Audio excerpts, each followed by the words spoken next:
সকাল সকাল রেডি হয়ে বাবার সাথে চলে যাচ্ছিলাম বাস স্ট্যান্ডে, কিন্তু সেখানে গিয়ে জানতে পারলাম কিছু কারণের জন্য আজকে বাসে চলবে না। তারপর আবার ফিরে এলাম বাড়িতে বসে চিন্তা ভাবনা করার পর ঠিক করা হলো তাহলে ট্রেনে করেই যাওয়া যাক। তখন বাজছিল সকাল প্রায় 7:30। তখনই এত রোদ, মনে হচ্ছে যেন অনেকটা বেলা হয়ে গেছে। বাবা আমাকে স্টেশনে নিয়ে গিয়ে ট্রেনে বসিয়ে দিয়ে তারপরে বাড়িতে এসছে। যদিও এই রাস্তায় আমি কখনো একা একা ট্রেনে ট্রাভেল করিনি, তাই বাবা মা একটু বেশি চিন্তা করছিল। দূরে দেখা যাচ্ছিল প্রচুর আম গাছ, আর তার সামনের পুকুরে ছিল প্রচুর পদ্ম ফুল, দেখতে কিন্তু বেশ ভালো লাগছিল। এই সব দেখতে দেখতে করে নিচ্ছিলাম গঙ্গা পার। তারপর গঙ্গা পার করে চলে এসেছিলাম আমার গন্তব্য স্টেশনে। ট্রেন থেকে নেমে আমি সোজা হেঁটে বাইরে বেরিয়ে এসেছিলাম।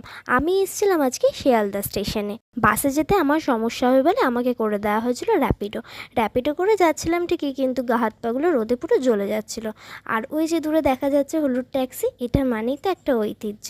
এই সব দেখতে দেখতে আমার ভালোবাসার শহর কলকাতাতে আমি পৌঁছে গেলাম। আজকের জন্য এইটুকু, টাটা বাই বাই, দেখা হচ্ছে